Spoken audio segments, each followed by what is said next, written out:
You already know what it is. Ryan Anthony talking this boxing with the live posse. Let's get straight into it. We have an exciting fight coming our way on February 24th in Tokyo. We got Alexandro Santiago defending his WBC bantamweight title against former WBO junior bantamweight champion Junto Nakatani. To be honest, I don't know how Nakatani actually got the challenge for the WBC title, but being that Nakatani just was WBO champ, usually if you champ in one sanctioning body, you can only challenge for that same belt in another weight class. But I'm taking it that Nakatani vacated the WBO belt and already was campaigning in the 118 division, and he just got a shot. But anyway, this is a great fight, and with that gold on the line makes it even greater. But let's get to it. Alejandro is very skilled. He actually surprised me going against Nonito. I had Nonito winning. I thought Nonito would be able to time Santiago easily because of his lack of use of his other jab, and he only being successful on the inside. But the combination he chooses can be easily timed by Nonito. But boy, was I fooled. He used the jab great. His movement was pretty solid, and I like how he changed levels in the pocket at times. I think his defense has improved, but he's still there to be hit. When he gets going on throwing his combinations in the pocket, he leaves himself open to be countered. But Santiago is very tough and has a very good chin, so he's not too worried about taking too many punches. Very impressive fighter.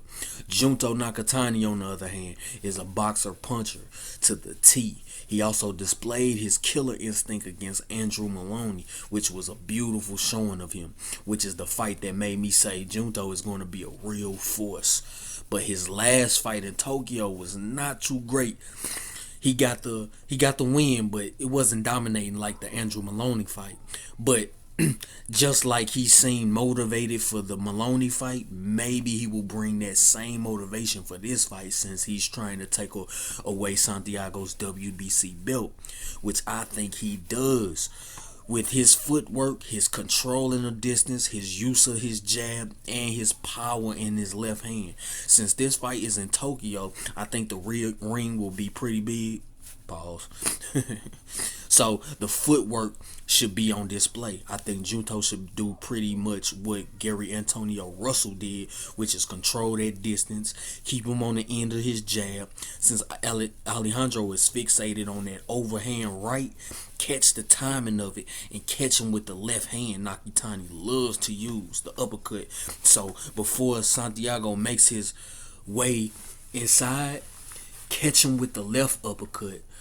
Junto has the better defense between the two, but he also leaves himself open when he's finishing his combinations. I'm saying that because I do think this fight will end up in the phone booth due to Santiago's activity and his will to get in the inside. So if I'm Junto, I'm finding that opening and using those uppercuts. But Junto should pivot a lot and keep the fight in the center of the ring. But I can say if it's an inside fight breakout, I can see Junto's overhand left landing a lot. Nonito landed that punch a lot in their fight. So with that said, I got Junto Nakatani winning this fight by split decision. I could see them running this back on American soil too. But that's all I got for y'all. Leave a like, leave a comment, check out my shorts if you into working out. And like I say in every video, if you view 15 seconds or you get all the way through, I appreciate it. But if you part of this live posse, you already know it's all love. Ryan.